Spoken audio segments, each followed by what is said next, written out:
Thomas Jefferson was a dreamer. He's looking toward the heavens. He thinks about the future of the nation he helped to create. That has nothing to do with it. The reason he's looking up like that is they realized that they tilted his head up, that would move his nose higher on the mountain, away from the crack, and that solved the problem. Now, the other place that's going to have been a serious issue is Teddy Roosevelt. Everybody notice that Teddy's kind of stuck in that back corner there, angrily staring at Abraham Lincoln? It's not because he doesn't like Abraham Lincoln. He's back there like that because they had to dig through 75 feet of inferior stone that kept crumbling before they found a surface that would hold Teddy Roosevelt's face. Now, folks, they came real close to the brink here. There's only 30 feet of stone behind Teddy's head. Had they not fit him in then, he would not be on Mount Rushmore today.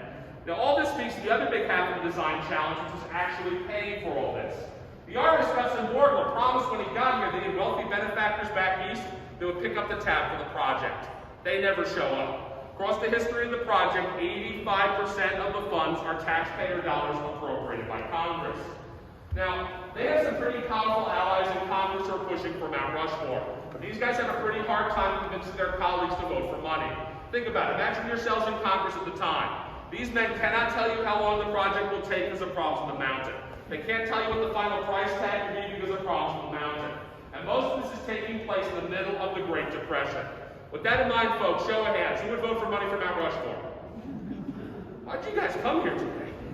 I think you all see my point, though, right? Now, these guys must have been real persuasive because they do get the money they need to get to the work done we see on the mountain today. But the problem is so acute that across the 14 years they're working on it, they start in 26, they stop in 41. There are 2 entire years, periods 12 months, where they do not work on the mountain because there's no money to pay anybody with.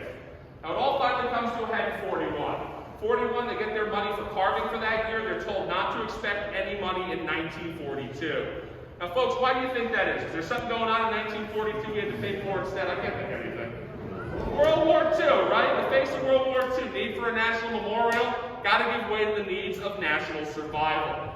Most people understood that, with one exception, Hudson Wardle. The artist was furious. He demanded Congress restore his funds.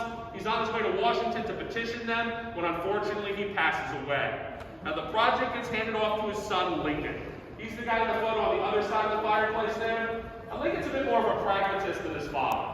He knows that the original plan was to carve these guys down to their belts like you see behind me. But he does the books and he notices he only has about 8 months of money left to pay the workers. So what he tells his guys is, you know what, for the next 8 months, concentrate on the faces. That way, when the money finally runs out on Halloween 1941, the faces are mostly complete, and he is able to declare the project complete. Now, folks, what I really want you to take away from all this is, I know Mount Rushmore looks so perfect up there, it seems like it was ordained, meant to be. But as I think I've illustrated, this is going to fall apart so many times over. So many things went wrong, so many changes were necessary. The fact that it all worked out is because all these folks working on the project were willing to compromise, not just with each other, but with their own ideas about the project. Now, we call this place the Shrine of Democracy, and I really believe it is.